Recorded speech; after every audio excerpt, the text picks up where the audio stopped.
But as long as I keep on making the videos, hopefully you guys will still be there when Volkswizard restarts, whenever that may be.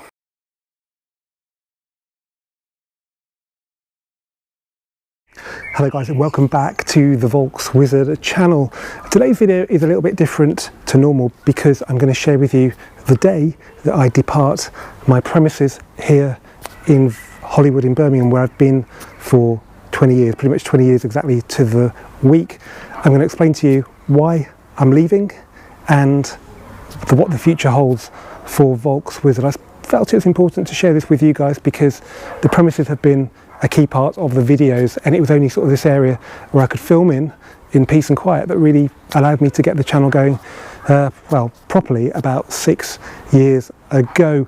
So what we'll do, we'll walk around and I'll show you bits and I'll tell you the story as we go along. There used to be a sign here that said "to let," and I was on the bike. I'd been made redundant from the Royal Shakespeare Company, looking after their ticketing, marketing systems. And I was out on my bike. It was a nice day like today actually, and I thought, to let, let's go up the driveway and have a look. The sign was a bit higher. It was almost like an old petrol station sign. I better just do this now. Oh no, there's more underneath it. Okay, I might have to come back for that. That's an old sign down there. That's typical of my old landlord. A lovely Ichiro Lanza. I'll say about him later. So I came up here on my bike, and nothing has really changed much. The gates are better. There wasn't a fence here. You could park cars where that fence was, so that was kind of included into the garden of this house where the landlord lived, and that was quite a nice touch because there's loads of units on farms that are just not very secure. But here there's one entrance and somebody on site who had a vested interest in the site being secure. So this unit here used to be owned by a mechanic, and I so remember clearly he was working on I don't think he had a ramp at that time. He was working on a blue Passat estate, a B5, lying on the floor just there, and I said something about units, and he gave me a phone number I think, and I came back, and it was this unit, unit 2. I can't remember who was in unit 1, but I do remember it was unit 2, and I mean this is the only car on the site now. Somewhat weirdly, the car that was in here when I came to see the unit, in that corner there was a Vento VR6 Challenge racing car owned by William Black. It was sort of black, green and white, and it was parked just here.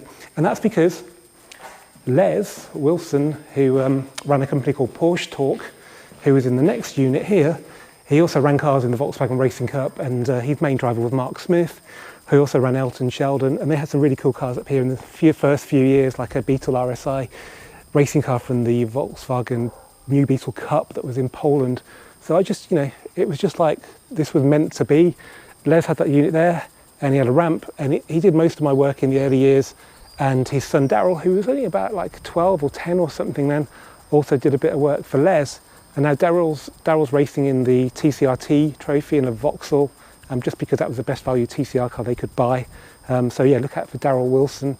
But Les was really key to me getting my foothold in the motor trade, because I was a little bit wet behind the ears when I started here. I won't pretend. I did do a bit of dealing in cars, mainly Mark IIs, and I could feel there was definitely a demand for them, and that's why I thought I'll just make it into a business. So it was very casual. I didn't think I'd be here, well, a year or two, who knew? Yeah, it's quite poignant that the Corrado VR6 is here as well, because it was a car that I really wanted to buy, but when I started here I couldn't afford it. I had to put all my money into the business.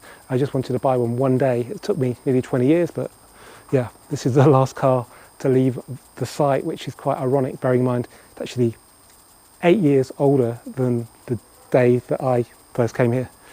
Okay, so yeah, this was the main unit for probably about 5 years. So it takes about 8 cars, 2 rows of 4, and I did a bit of scrubbing around on the floor, doing work on the cars. The wash was actually where that fence was there, which was a communal car wash site. But some people just parked in it, which made it a bit difficult for me, because I was washing cars a lot more than everybody else. It was either mechanics or I don't know, some other businesses that have been on here. So I took on the next door one. I can't actually remember the year. Was it 2006? And the main reason for this was because it gave me control of this whole area. And this worked as a forecourt. This was a car wash area. You could present cars to people on sale in here. And you had two distinct areas. So you had sort of a less perfect stores in here and a workshop. And in there was more of a showroom. So I could just take all the clutter from there and put it in here. It was expensive at the time, but it worked out. It worked out well as well when a customer's son, who was a Volkswagen trained mechanic, wanted to go it alone, and I said, well, why don't you come and work with me? So he put his own ramp in, and we had 2 years of that, which was that's a headache. Trying to do sales and manage that as well was very, very difficult. That's difficult times those were. So that lasted a couple of years, but the ramp stayed here. It only left about a week ago, so the one that's always in the videos, that's how old it was. I will miss that, but hopefully I'll have a ramp again. There's not an awful lot I can tell you. I ended up in hospital once working on a car here. It was in 2006. I'd just come back from the Nürburgring, my first ever trip, and I was working on a day like today. It was July though, it was a little bit warmer, on a Mark III Golf GTI Colour Concept R-Edge. It was parked across there, and I spanned the front wheel. Maybe it had a wheel bearing noise, I did do that. And I caught my thumb, my left thumb, I think in between the spoke and the brake caliper. You can see that's dead straight, and that one's not, and that's because that one had an operation on it. It was very, very painful. So I just got taken to hospital, I think by the landlord, or I can't remember who did it. Maybe my wife took me, because we didn't live very far then.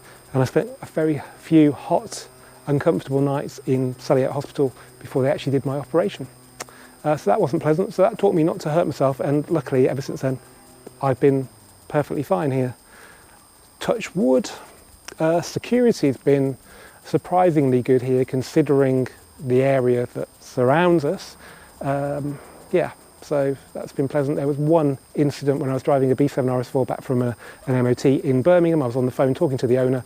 I didn't realise I was being followed by a white Seat Leon that followed me up here, and pretty sure they were going to carjack me, but the mechanic who was in there sort of put them off, and I just got down the driveway and just drove off and didn't come back, and that car was sort of, I think, hidden somewhere until it got picked up by the customer who'd bought it. It was just going for a pre-sale MOT. Other than that, it's been all right. Largely, there's been little bits and pieces here, like somebody collecting some parts from eBay, paying by PayPal, and then saying he never collected them. Something that took PayPal years to resolve. Okay, well now you probably want to know why I'm leaving. Well, as I kind of mentioned, the original landlord sadly passed away in 2019, and the site was sold in late 2020. There was a good possibility he was going to sell it anyway, so it was just really this. There was no necessarily any difference in what happened just because he died, but obviously it was a bit of a shock for his family, and they put the house and the site on sale, and it took quite a long time, but they sold it to a landlord who amazingly wasn't going to flatten it and turn it into houses, because that's what these sites tend to end up like.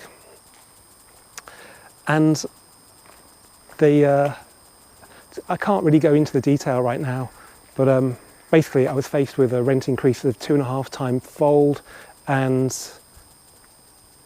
what with me living 25 miles away and the cost of fuel, and the fact that actually having a Birmingham address on Auto Trader is not a good incentive to customers, I just decided it was really not worth pursuing here. Also, there'd been changes to where I could park, which meant I couldn't really operate how I had been before. So that was it. I decided to give my notice in a month ago, and as yet I haven't found anywhere else. It's very difficult to find premises for motor trade. A lot of landlords won't have them. There's a real demand for units post-COVID. Whether that will change with the economic turbulence we've got coming, I don't really know. But at the moment, I've just decided to take a few months off. I've obviously got a bit of savings after 20 years working 6 days a week, and I can live off that for the summer anyway. Hopefully by September I've found somewhere else to go to, and that's it. I've just bought a house as well, which needs a lot of work, so I think my time's better spent on that. And I actually want to go away. I realise I haven't driven my own car abroad since 2015, so I've got a lot of catching up to do. So guys, well that is the story. Now, I'm still going to buy cars. I will sell them directly to the trade, so get in touch if you've got something to sell. I'll be making more videos because the house I bought has got a nice area to do a bit of that on. I won't be selling cars from there though, so don't worry about that. So yeah, that's it. Thank you for everybody who's come here as a customer over the years. I'll probably remember everybody and most of their cars, so yeah, it's been brilliant. It's such a shame to stall the business now, because actually the videos have engaged me with sellers and buyers even more than ever before. But as long as I keep on making the videos, hopefully you guys will still be there when Volkswizard restarts, whenever that may be. So that's it. I've just got to lock up, and yeah, I'll see you for the next video very soon.